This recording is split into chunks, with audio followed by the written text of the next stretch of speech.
Students, आज हम लोग कंटिन्यू करेंगे power of prime minister. Prime minister का पावर देखेंगे। द कॉन्स्टिट्यूशन डज नॉट से very much about the power of prime minister और द मिनिस्टर्स और their relationship with each other. तो अगर अकॉर्डिंग टू कॉन्स्टिट्यूशन बात करें तो कॉन्स्टिट्यूशन में जिक्र नहीं किया गया। सिर्फ कॉन्स्टिट्यूशन में क्या कहा गया है कि there shall be a council of minister. ठीक है, कि सिर्फ एक मंत्रिमंडल होना चाहिए और उनका जो क्लियर कट एक होता है ना, डिफाइन किया हुआ कि पावर सबका डिफाइन किया हुआ, वैसा कॉन्स्टिट्यूशनली नहीं किया हुआ। ठीक है, but as head of the government the prime minister has wide ranging powers. But जो प्राइम मिनिस्टर है, ही इज हेड, है ना, हेड होने के नाते उनका दायरा जो है काम का वो बहुत बड़ा। He chairs cabinet meetings, cabinet meetings का चेयरपर्सन है, हेड रहते हैं कैबिनेट मीटिंग का। He coordinates the work of different departments, different departments को कोऑर्डिनेट करना। His decisions are final in case disagreements arise between department. अगर किसी तरह का प्रॉब्लम रहता है, इशू रहता है डिपार्टमेंट में किसी इशू को लेकर, तो उसके बीच में अग्रीमेंट करवाना, सहमति सबका बनाना, that is the duty of prime minister. He exercises general supervision of different ministries, और वो अलग अलग मंत्रालय जितना भी रहता है सबका ओवरऑल काम पर नजर रखते हैं कि किस मिनिस्ट्री पे क्या काम हो रहा है। ठीक है, मतलब सुपरविजन, सुपरवाइजरी का काम चलता रहता है इनका। All ministers work under his leadership. The prime minister distributes and redistributes work to the ministers. Prime minister क्या रिस्कफल करते रहते हैं मंत्रिमंडल को, है ना, वो रिस्कफल करते रहते हैं, सबका काम एक दूसरे को बांटते रहते हैं। टाइम टू टाइम देखते हो ना, मंत्रिमंडल में बदलाव भी होता है, तो वो बदलाव किस चीज का बात कर रहा है, यही काम का, है ना, काम में बदलाव होता रहता है। ठीक है, उसके बाद है he also has the power to dismiss ministers. Ministers को डिसमिस भी कर सकते हैं। ठीक है, then when the prime minister quits, the entire ministry quits। Prime minister का ये बहुत ही इंपॉर्टेंट पॉइंट है कि यार अगर प्राइम मिनिस्टर अपना पद छोड़ते हैं, ठीक है, रिजाइन कर देते हैं, तो पूरा सरकार ही गिर जाएगा। ठीक है, सब मिनिस्ट्रीज का ऑटोमेटिक रिजाइनेशन हो जाएगा वो। ठीक है, now thus if the cabinet is the most powerful institution in India, within the cabinet it is the prime minister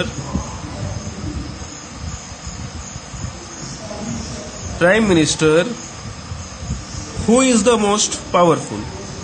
ठीक है, कैबिनेट मीटिंग को जो लीड करते हैं प्राइम मिनिस्टर, ठीक है, और कैबिनेट में भी powerful prime minister. The powers of the prime minister in all parliamentary democracies of the world have increased so much in recent decades that parliamentary democracies are sometimes seen as prime ministerial form of government। अब समय के साथ क्या होता गया ना, issues, चुनौतियां बढ़ती चली गई है ना, तो जो प्राइम मिनिस्टर का दायरा काम करने का वो भी बढ़ता चला गया। तो समय के साथ जो डेमोक्रेसीज में चेंजेस आता गया, ठीक है, तो इस बेसिस पर देखा जाए तो अब जो डेमोक्रेसी है, ठीक है, पार्लियामेंट्री फॉर्म ऑफ डेमोक्रेसी जो है, उसे हम लोग एक prime ministerial form of government का भी नजर से देख सकते हैं। ठीक है, क्योंकि all of the major power rotate on the revolve around the name of prime minister. ठीक है, क्योंकि अभी देखेंगे अगर प्राइम मिनिस्टर रिजाइन करते हैं तो सारा सरकार गिर जाएगा, तो बहुत सारा पावर्स जो है वो सीधा प्राइम मिनिस्टर्स के पास है, सुपरविजन का, कैबिनेट का, चेयरपर्सन, बहुत सारा देखेंगे अभी। तो इसलिए जो पार्लियामेंट्री डेमोक्रेसीज है, somehow it becomes the synonyms of prime ministerial form of government also। ठीक है, आगे देखो फिर। As political parties have come to play a major role in politics, the prime minister controls the cabinet and parliament through the party। ठीक है, जैसे कि बहुत सारे पॉलिटिकल पार्टी जो है, ठीक है, वो क्या करते हैं, पॉलिटिक्स में रहते हैं। ठीक है, और prime minister controls the cabinet and parliament through the party. और जो प्राइम मिनिस्टर है, ठीक है, वो पूरा अपना कंट्रोल बनाए रहते हैं कैबिनेट पे और पार्लियामेंट पे। किसके थ्रू? पार्टी के थ्रू। ठीक है, क्यों? क्योंकि पार्टी के लीडर ही प्राइम मिनिस्टर बनते हैं। जो पार्टी मेजोरिटी में है, ठीक है, उसी का लीडर बनते हैं ना प्राइम मिनिस्टर। तो जो पार्टी है उसका हेड है प्राइम मिनिस्टर। अब हेड कुछ कमांड करेगा तो सारे को फॉलो करना ही है। ठीक है। The media also contributes to this trend by making politics and election as a competition between top leaders of parties. और देखो, डेमोक्रेसी का फोर्थ पिलर, चौथवां स्तंभ अगर प्रजातंत्र का कोई है तो वो है मीडिया। ठीक है, वो मीडिया। अब मीडिया किस तरह से कंट्रीब्यूट कर रहा है, ठीक है, वो क्या ट्रेंडिंग न्यूज चला रहा है, ठीक है, वो भी एक गंभीर समस्या बन जाता हमारे इलेक्शन के टाइम में। ठीक है, तो मीडिया भी जो रहता है वो ब्रॉडकास्ट करता है बड़े बड़े पॉलिटिकल लीडर्स के बीच में कंपटीशन। ठीक है, तो इस तरह से क्या रहता है कि जो पीएम का चेहरा वो पूरा ट्रेंडिंग रहता है इलेक्शन के टाइम में। क्यों? क्योंकि पूरा इलेक्शन उसी नाम का इर्द गिर्द घूमता रहता है। ठीक है। In India too we have seen such a tendency towards the concentration of powers in the hands of prime minister. और भारत में भी इसी तरह प्राइम मिनिस्टर के हाथ में पावर कंसंट्रेटेड है। Jawaharlal Nehru, the first prime minister of India, exercised enormous authority because he had great influence over the public। जो फर्स्ट प्राइम मिनिस्टर है हमारे, ठीक है, जवाहरलाल नेहरू, वो क्या कि बहुत एक्सटेंसिव पावर अपना यूज करते थे। क्यों? क्योंकि उनका पब्लिक का बीच में एक अलग छवि, एक अलग रुतबा बना हुआ था। ठीक है। देन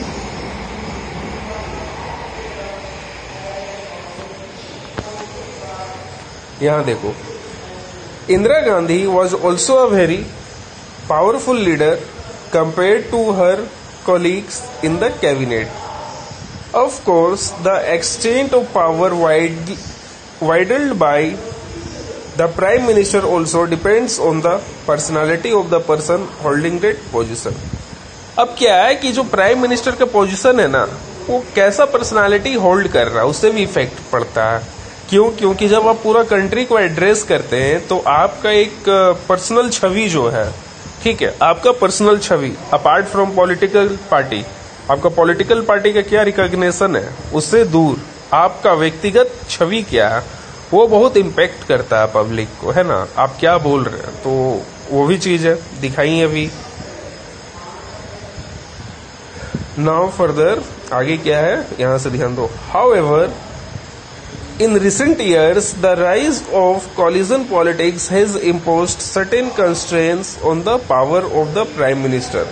देखो होता है क्या, जब कोलिजन गवर्नमेंट बनता ना, कोलिजन गवर्नमेंट मतलब क्या, दो तीन पार्टी मिलकर जब एक सरकार बनाते ना, तो प्राइम मिनिस्टर पूरी अच्छी तरह से अपना पावर एक्सरसाइज नहीं कर पाता। क्यों? क्योंकि बहुत तरह का प्रेशर्स रहता है कोलिजन गवर्नमेंट में। अगर आप कुछ अपने मन से ज्यादा कर रहे हैं तो कोई पार्टी को अच्छा नहीं लगा तो हम भाई अपना बहुमत रिटर्न लेते हैं आपसे। तो ये मतलब क्या रहता है ना कि एक थ्रेटिंग टाइप का चलता है, बस कंट्री रन कर रहा है, उतना सफिशिएंटली और उतना स्विफ्टली नहीं। ठीक है, तो इसलिए ध्यान तुम लोग हमेशा देना, जब बड़े होगे वोट दोगे तो कोशिश करना कि किसी भी पार्टी को ना फुल सपोर्ट करो, कोलिजन वाला नहीं, टुकड़ा टुकड़ा वाला नहीं। टुकड़ा सरकार नहीं बनना चाहिए भाई, बने तो एक पार्टी का, इसलिए फुल सपोर्ट करना जिसे भी वोट दोगे। उससे क्या रहता है ना, प्राइम मिनिस्टर पे कॉन्फिडेंस रहता है पब्लिक का।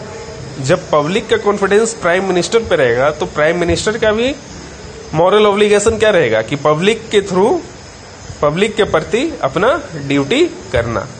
ठीक है, तो इस तरह का रिलेशनशिप में जब चलेगा ना डेमोक्रेसी, तो बहुत आगे निकल जाएंगे। फिर आगे देखो क्या, the prime minister, the prime ministers of coalition government cannot take decision as he likes। सीधी सी बात है, जैसा वो चाहता है वैसा नहीं कर पाता। क्यों नहीं कर पाता अभी बताएं, practical problem. he has to accommodate different groups and factions in his party as well as among alliance partners। Different parties के साथ सहसहमति बैठक कीजिए, है ना, कलेक्टिव मीटिंग कीजिए टाइम टू टाइम, अग्रीमेंट बनाइए, कंसेंसस जनरेट कीजिए कि just we have to do this work. If all party agree then you are able to take decision, है ना. अगर if all parties are not agree then decision क्या रहेगा, pending रहेगा फिर, है ना, डिसीजन विल बी पेंडिंग. तो ये प्रॉब्लम रहता है. He also has to heed to the views and positions of the coalition partners and other parties on whose support the survival of the government depends.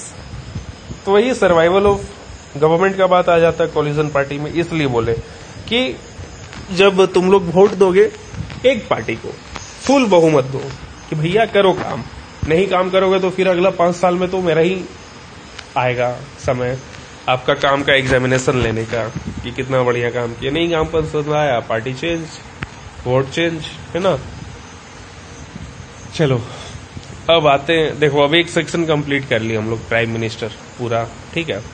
इस chapter का starting में क्या पढ़े थे हम लोग, 3 इंस्टीट्यूशन के बारे में पढ़े थे ना, प्राइम मिनिस्टर ऑफिस, फिर प्रेसिडेंट, फिर जुडिशियरी. तो प्राइम मिनिस्टर कंप्लीट किए. अब पढ़ेंगे प्रेसिडेंट के बारे में, अब उसके बाद जुडिशियरी पढ़ेंगे, फिर चैप्टर कंप्लीट हो जाएगा, ठीक है. तो चलो द प्रेसिडेंट स्टार्ट करते हैं. While the Prime Minister is the head of the government, the President is the head of the state. ये बहुत इंपॉर्टेंट लाइन है, याद रखना, कंपटीशन में भी पूछता है, समझे ना, कि प्राइम मिनिस्टर क्या है, हेड ऑफ द गवर्नमेंट, और प्रेसिडेंट क्या है, हेड ऑफ द स्टेट. तो अब ये दोनों में डिफरेंस क्या, हेड ऑफ द गवर्नमेंट मतलब जो सरकार बनी हुई है उसका हेड प्राइम मिनिस्टर है, और हेड ऑफ द स्टेट मतलब पूरा देश का हेड कौन है, प्रेसिडेंट है, ठीक है.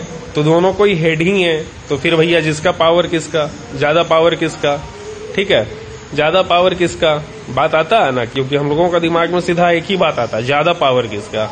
तो बात ऐसा है कि दोनों का पावर ज्यादा और कम यहाँ पर कंपेयर नहीं कर पाओगे. क्यों, क्योंकि दोनों कोई एक दूसरे का सप्लीमेंट है, ठीक है. लेकिन फिर भी हमारा पॉलिटिकल सिनेरियो जो है उसमें प्रेसिडेंट का पास नॉमिनल पावर है. नॉमिनल पावर मतलब सिर्फ नाम का, है ना, सिर्फ नाम का. और रियल पावर किसके पास है, प्रेसिडेंट के पास, ठीक है. रियल पावर प्रेसिडेंट के पास. पर कानून बनाना, किसी इशू को समझना, कानून बनाना समाज के लिए काम करेगा प्राइम मिनिस्टर, ठीक है, थ्रू पार्लियामेंट.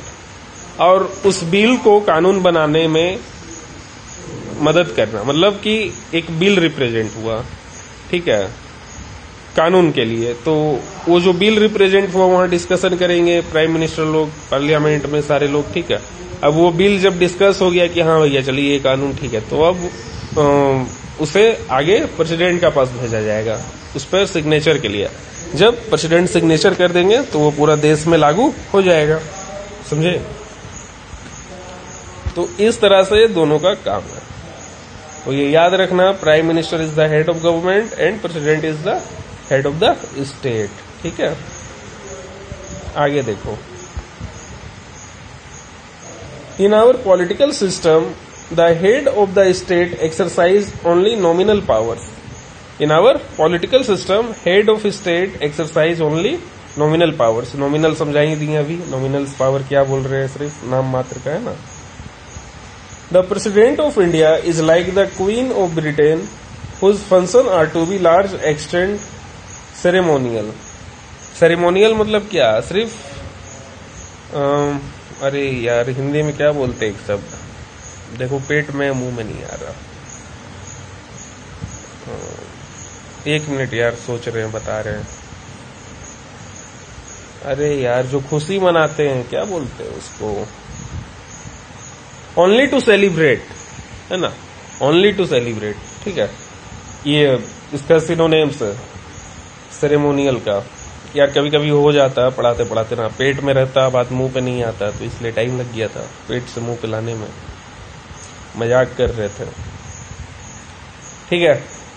तो ये चीज ध्यान रखना है कि president of India is like the queen of Britain, is like the queen of Britain, Britain की महारानी की तरह, जिसका फंक्शन क्या, ओनली सेरिमोनियल, टू सेलिब्रेट, मतलब नाम का, हाँ भाई ये हमारे देश की महारानी है ना, आदर सम्मान सत्कार पूरा होगा, जैसे अपना देश में प्रेसिडेंट का होता है कि देश का पहला नागरिक है, पूरा आदर सम्मान सत्कार सब होता है, लेकिन जो की डिसीजंस रहता है वो कौन लेते हैं, प्राइम मिनिस्टर। ठीक है, ये है। आगे देखो,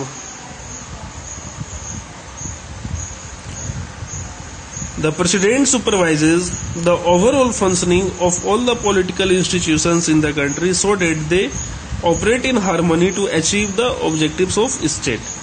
तो प्रेसिडेंट क्या करते हैं, president supervises the overall functioning of the political institution, जितना भी पॉलिटिकल इंस्टीट्यूशन है उसका ओवरऑल सुपरविजन प्रेसिडेंट करते हैं। ठीक है, सुपरविजन करते हैं, ध्यान देते हैं हर एक इंस्टीट्यूशन पे कि सब ठीक ठाक काम कर रहा है कि नहीं। ठीक है, तो ये देखो एक फोटो है यहाँ पे, हमारे प्रेसिडेंट है ना, रामनाथ कोविंद जी एंड पीएम। ठीक है, क्या the president Shri Ramnath Kovind administering the oath of office of the prime minister to Shri Narendra Modi at the swearing in ceremony at Rashtrapati Bhavan on 30 मई 2019, मतलब शपथ ग्रहण का ये फोटो है। ठीक है, चलो अब यहाँ पे देखो, the president is not elected directly by the people. President का इलेक्शन जो होता है वो डायरेक्ट नहीं होता। डायरेक्ट नहीं होता मतलब कि हम और तुम वोट नहीं करते हैं, है ना। प्रेसिडेंट के इलेक्शन के लिए हम और तुम वोट नहीं करते, तो जहां पर हम और तुम वोट ना करेंगे डेट इज इनडायरेक्ट इलेक्शन। ठीक है, जिस चीज के लिए हम और तुम वोट करेंगे डेट इज डायरेक्ट इलेक्शन। समझ गए बच्चों? देखो आगे, the elected members of parliament, short में MP, and the elected member of legislative assembly, short में एमएलएज, इलेक्ट हर। तो कौन इलेक्ट करता है? MP and MLA elect her. ठीक है, उनको एमपी एंड एमएलए चुनती। एक छुपा हुआ कहानी बता रहे, देखो प्रेसिडेंट का पोस्ट के लिए क्या यूज किए हैं, हर, HER किए ना, ऐसा क्यों? ठीक है, ये अभी हम नहीं बताएंगे आंसर, ये तुम लोग मुझे बताओगे व्हाट्सएप पे। बड़ा दिन से तुम लोगों को कुछ काम नहीं मिल रहा, समझे ना, आज दिखा एक काम बताने लायक। तुम लोग बताओगे मुझे इसका आंसर कि प्रेसिडेंट पोस्ट को इंडिया में हर वर्ड से डिनोट क्यों करते हैं। ठीक है, हर वर्ड से डिनोट क्यों करते हैं। ठीक है, ठीक है, बताओगे। A candidate standing for president's post has to get a majority of votes to win the election। ठीक है, अब क्या कि जो भी कैंडिडेट हैं प्रेसिडेंट्स के लिए उन्हें मेजोरिटी वोट चाहिए इलेक्शन जीतने के लिए। तो कोई भी इलेक्शन हो भैया, मेजोरिटी तो चाहिए ही। ठीक है, this ensures that the president can be seen to represent the entire nation. At the same time, the president can never claim the kind of direct popular mandate that the prime minister can। और उसी time president जो है कभी claim नहीं कर सकते direct popular mandate के लिए, जैसे प्रेसिडेंट करते। ठीक है, तो प्रेसिडेंट के इलेक्शन में कभी कैंपेन देखे हो क्या? कैंपेन हो रहा है प्रेसिडेंट के इलेक्शन के लिए? नहीं, क्यों? क्योंकि डायरेक्ट वो मैंडेट नहीं लेते, वो इनडायरेक्ट मैंडेट, मतलब डायरेक्टली उनका चुनाव नहीं होता, इनडायरेक्टली होता है, इसलिए कैंपेन नहीं होता। और प्राइम मिनिस्टर का डायरेक्ट इलेक्शन होता है, इसलिए कैंपेन होता है पब्लिक के बीच में। This ensures that she remains only a nominal executive. और ये इंश्योर करता है कि वो सिर्फ नॉमिनल एग्जीक्यूटिव हो। क्यों? क्योंकि पब्लिक डायरेक्ट उनको नहीं चुना। पब्लिक डायरेक्ट किसको चुना? पीएम को। और अपना देश क्या है? डेमोक्रेसी है, तो सीधा सीधी जवाबदेही किसका बनता है? पीएम का। ठीक है, तो इसलिए पीएम ज्यादा पावर एंजॉय करते हो। ठीक है, आगे देखो, the same is true of the powers of the president. If you casually read the constitution you would think that there is nothing that she can not do. ठीक है, संविधान जब कॉन्स्टिट्यूशन पढ़ोगे ना, बेयर एक्ट, ठीक है, bare act बोलते हैं जो कॉन्स्टिट्यूशन का किताब है, नॉर्मली 395 आर्टिकल जिस पर लिखा हुआ, तो वहां पढ़ोगे तो लगेगा अरे प्रेसिडेंट भी तो बहुत कुछ कर सकते हैं, मतलब इक्वली कर सकते हैं, बट प्रैक्टिकल ऐसा नहीं है. All governmental activities take place in the name of the president. किनके नाम पर लिया जाता है? हर एक सरकारी काम का decision on the name of president. ठीक है, नाम उनका यूज होता है लेकिन डिसीजन कौन लेता है? पीएम. आगे देखो, all laws and major policies decisions of the government are issued in her name. उन्हीं का नाम से इशू होता. All major appointments are made in the name of president. जो भी अपॉइंटमेंट होता है ऑफिसर्स लोग का, उस पर सिग्नेचर किसका रहता है? प्रेसिडेंट का. These include the appointment of